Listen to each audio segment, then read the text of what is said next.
दोस्तों, आज हम एक ऐसे बिजनेस के बारे में जानने वाले हैं जिसकी मार्केट बहुत ही बड़ी है। हमारे देश में इसकी मार्केट करीब 4000 करोड़ की है और इसकी डिमांड पूरे देश भर में है। चाहे शहर छोटा हो या बड़ा, हर जगह इसकी बहुत ही डिमांड है। इस बिजनेस में कमाई बहुत ही अच्छी होती है और लोअर वर्टिकल पे आपको कंपटीशन भी यहाँ पे कम मिलेगा। अगर इस बिजनेस को आप अपने शहर में स्टार्ट करते हैं और आप अच्छे से काम करते हैं तो आप एक अच्छा खासा मार्केट शेयर ले सकते हैं और आसपास के शहरों का भी मार्केट शेयर आप ले सकते हैं।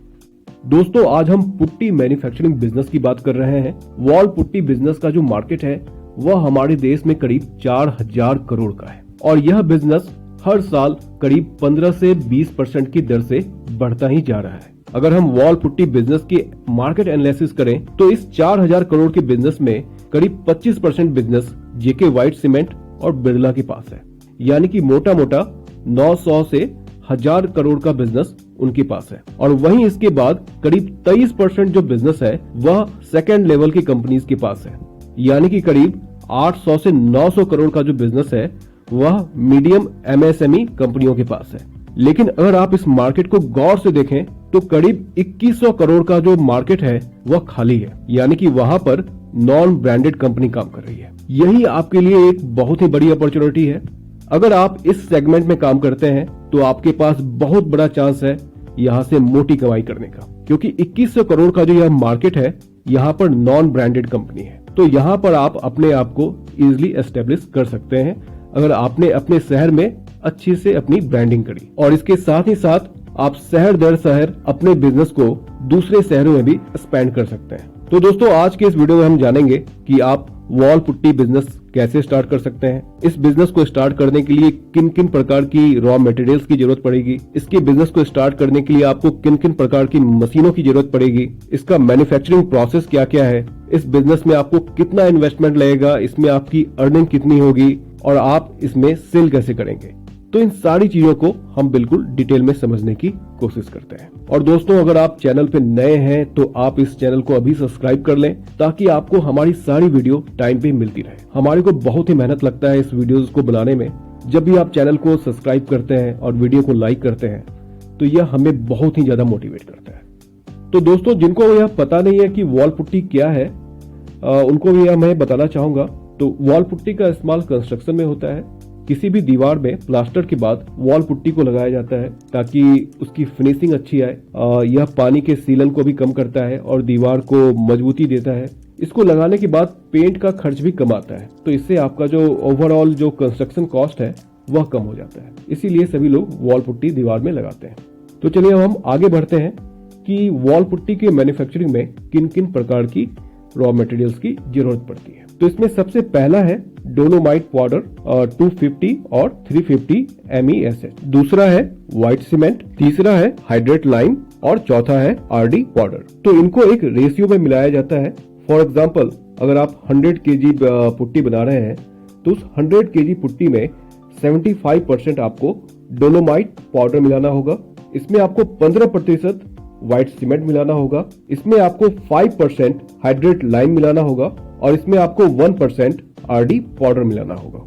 इसके मैन्युफैक्चरिंग प्रोसेस में जो मशीन्स की रिक्वायरमेंट होती है वह है रॉबिन मिक्सर और blender, screw Conway, hopper, weighing machine और पैकिंग मशीन। अब इसके मैन्युफैक्चरिंग प्रोसेस की बात करें तो डोलोमाइट पाउडर को, व्हाइट सीमेंट को, हाइड्रेट लाइम को और RD पाउडर को ब्लेंडर मशीन के अंदर मिलाया जाता है। अच्छे से मिक्स हो जाने के बाद उसे हॉपर की जरिए निकाला जाता है और उसे पैकिंग करके आगे बेचा जाता है। तो इसका मैन्युफैक्चरिंग प्रोसेस बहुत ही सिंपल है। इन मशीनों को परचेज करने के लिए आप इंडिया मार्ट पे जा सकते हैं, वहां पे आपको इनके सेलर्स मिल जाएंगे और इन रॉ मटेरियल्स को भी परचेज करने के लिए आपको वहां पे इसके सप्लायर्स मिल जाएंगे। जहां से यह आप रॉ मटेरियल परचेज करते हैं, जहां से आप यह मशीन परचेज करते हैं, वही लोग आपको इसकी मैन्युफैक्चरिंग की ट्रेनिंग भी देते हैं अगर आप इस बिजनेस में नए हैं। अगर हम इन्वेस्टमेंट की बात करें तो इस बिजनेस के लिए आपको कम से कम 14 से 15 लाख रुपए होने चाहिए, जो कि आपके मशीन और पूरे सेटअप में खर्च होंगे। इसके अलावा आपको 5 लाख रुपए का वर्किंग कैपिटल भी रखना चाहिए जो आपके रॉ मटेरियल के लिए खर्च होंगे। तो टोटल करीब करीब आपको इसमें 20 लाख रुपए का इन्वेस्टमेंट होगा। इसके अलावा आप इस बिजनेस को छोटे पैमाने पे कम से कम 300 स्क्वायर फीट के एरिया में स्टार्ट कर सकते हैं। वहीं अगर आप इसको बड़े स्केल पे अगर आप इसे करना चाहते हैं तो कम से कम आपके पास 1500 स्क्वायर फीट का एरिया होना चाहिए। अगर हम इस बिजनेस में प्रॉफिट मार्जिन की बात करें तो एज ए मैन्युफैक्चरर आपकी जो प्रॉफिट मार्जिन होगी वह करीब 20 से 25% की होगी।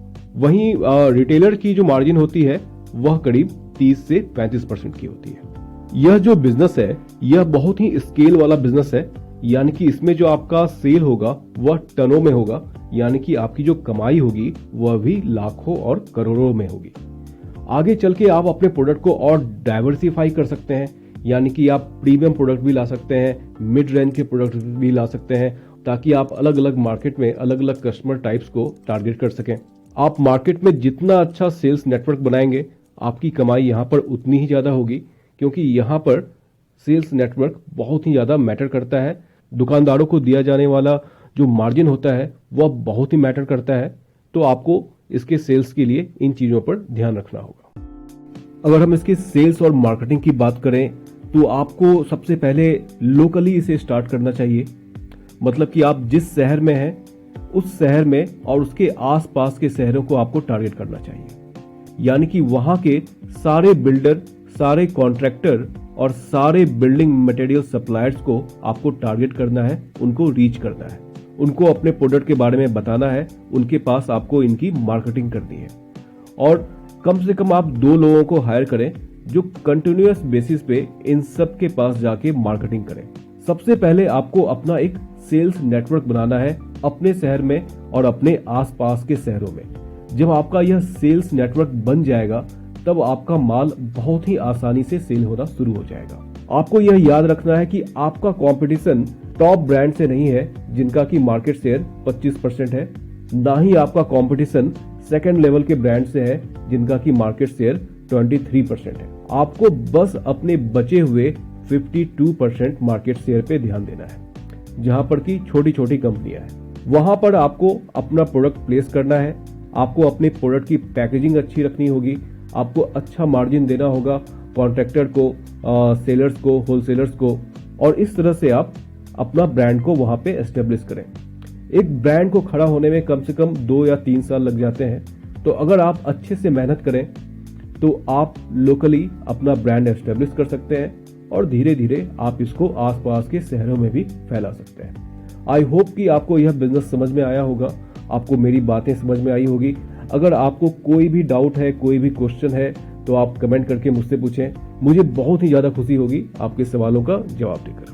दोस्तों, नए बिजनेस आइडिया पे मेरे और भी वीडियोस हैं जिसका लिंक मैंने नीचे डिस्क्रिप्शन और ऊपर आई बटन में दे रखा है। इस वीडियो को देखने के बाद आप चाहें तो उसे भी देख सकते हैं। अगर आपको ये वीडियो अच्छी लगी तो वीडियो को लाइक जरूर करें और चैनल को सब्सक्राइब भी करें, ताकि आपको हमारी सारी वीडियो टाइम पे मिलती रहे। मिलते हैं फिर अपने अगले वीडियो में, तब तक के लिए बाय बाय।